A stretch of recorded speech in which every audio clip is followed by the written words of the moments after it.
Have you ever felt absolutely devalued? Like you are worthless? That's exactly how I felt the first time I went to my brand new job in the office. I must say that even before that, I truly didn't like my colleague manager the first time we met, the day of my third round of interviews.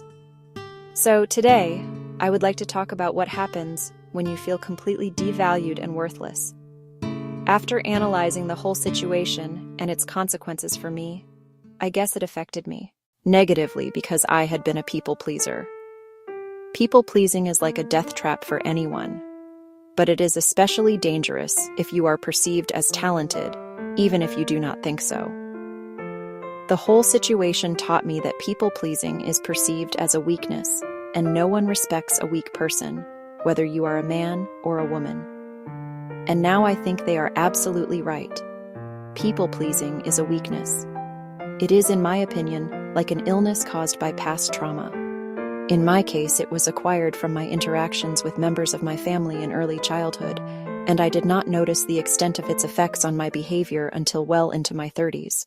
I never noticed how I tried to mold myself into what others wanted just to fit in. To be liked, to be approved, to be loved, to be accepted.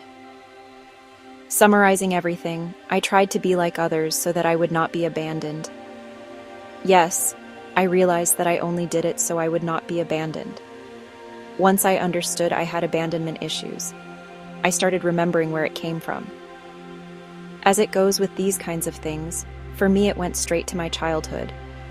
It started with my mother. I remember she never accepted me for me. I had to become the complete opposite just to please her, and it was important to me because I had been trying to earn her love. So that's where I got the idea that love was earned. That if it is not earned, it is not possible to be loved just for being myself, just for existing.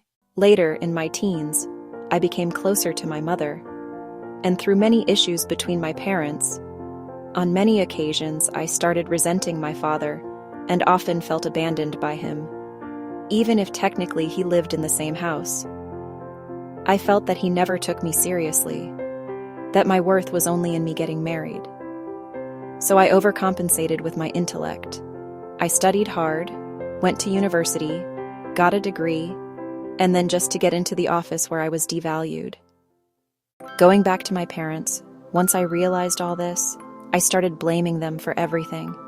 For the hurt, for the trauma, for not accepting me, for not understanding me, for not taking me seriously.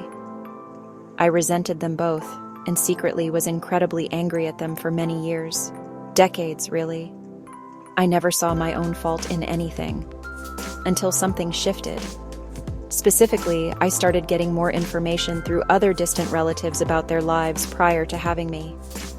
I realized my mother came from a family where her parents were never affectionate, so her only way of being loved was by being strong, useful, and intelligent. She was never taught how to be affectionate. She never hugged me first way into my 30s, and only once my brother and I started hugging her first. That's when I realized that all those years in my childhood, her way of showing love was by being there and taking care of me when I was sick, by taking me to all my many extracurricular lessons, and by being present at my violin concerts. That was her way because she simply never knew how to be different, more affectionate, less like a permanently angry sergeant. In my father's case, his family was even worse. His father was an alcoholic for the majority of the time, and, without being told so, I know he was abusive toward his family. There were always clues. I just didn't know how to see them. So my father started working at 9 years old, and his way of taking care of his family was by gaining money and making sure they survived, even if it meant working nonstop. I realized that my parents are heroes in their own way.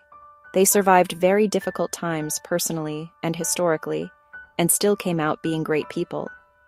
I do not know whether I would be able to go through the same and come out like them. My life is actually a paradise in comparison to theirs. Maybe one day I will write a book about them. Realizing all this didn't take the anger away immediately, but my perspective on everything changed. I knew that I had to change the anger, to work on it actively, because it would not go away on its own.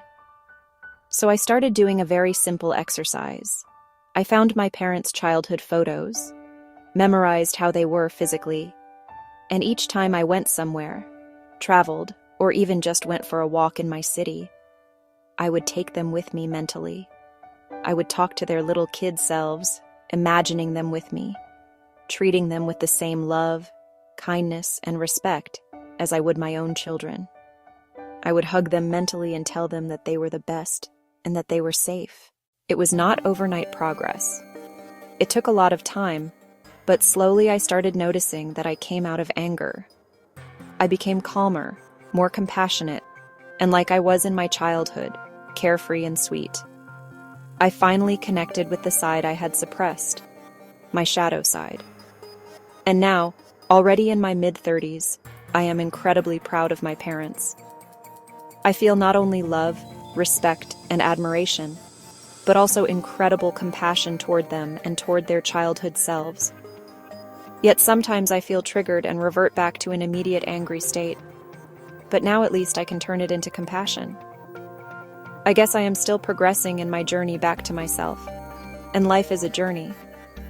But I have gained an incredible tool that helps me control my emotional state and not react blindly to my thoughts. It would be great to be able to use the same tool toward my colleague, manager. However, as I said, I am a work in progress. Maybe one day I will forget the hurt and be able to forgive. This is the first of my many reflections, and I guess I will have many during my lifetime. Thank you for listening to me, and I hope this somehow helps you too in your journey. If something similar happened to you, or maybe you have a different perspective, I would love to read it in the comments, even if it is a negative comment. And remember, this is a reflection, only my perspective, and I am only a blip on the map of existence. So this is not a rule, and I am not a guru, and you do not need to hear me or follow me. Thank you for your time, and as always, it has been my pleasure to share my thoughts with you. Humbly, Reflections from an Eldest Daughter.